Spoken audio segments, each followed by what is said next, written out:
Awesome. I don't care how old you are. I don't.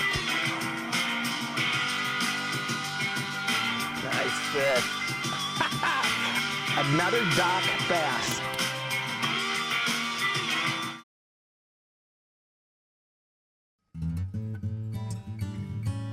Ooh, there's one.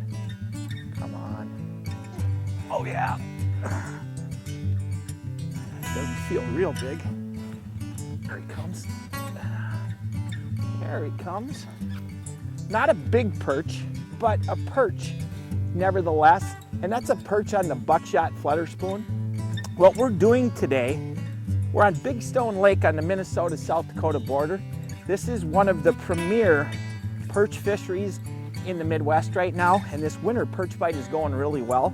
And I like to use a two-pronged approach with these perch. And what I'm talking about is I like to use a pair of baits to try to catch these fish. This is the Buck-Shot Flutter Spoon. It was new on the market a year ago, and last year this was the hot spoon on Big Stone for yellow perch and on a lot of other lakes as well.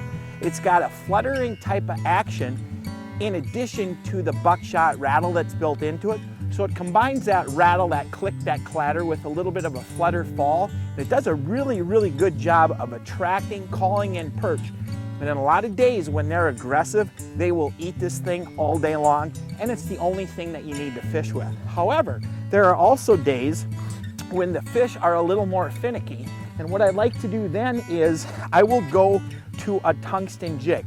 Now, this is a Mooska jig. It's baited with a wax worm. You can also use an impulse plastic. But the Mooska jig, or any tungsten jig, is a small, dense bait. So it's actually heavier than lead, so it gets down in the water column quickly. But its real key is in its small profile.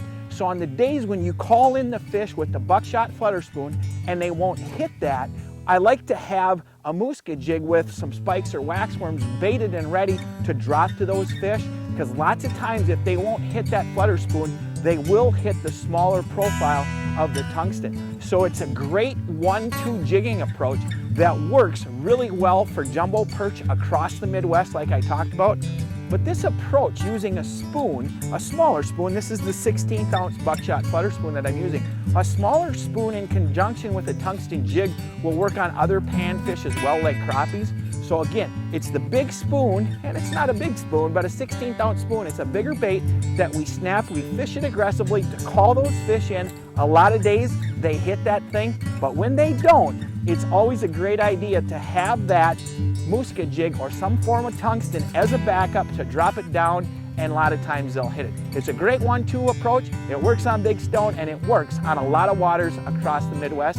Hey, from all of us at the Northland Fisherman, we hope you enjoyed this week's episode. We hope you'll stop by again next week. Here's a sampling of the action you're gonna see in next week's episode. It's a big old slabba-dabba-doo crappie out in a one-man portable fish house. And like I said, I'm just getting set up. This is the first fish that came through. And all that we're doing here is we're just in a one-man portable house. We didn't even get the flip over shelter down, just started fishing.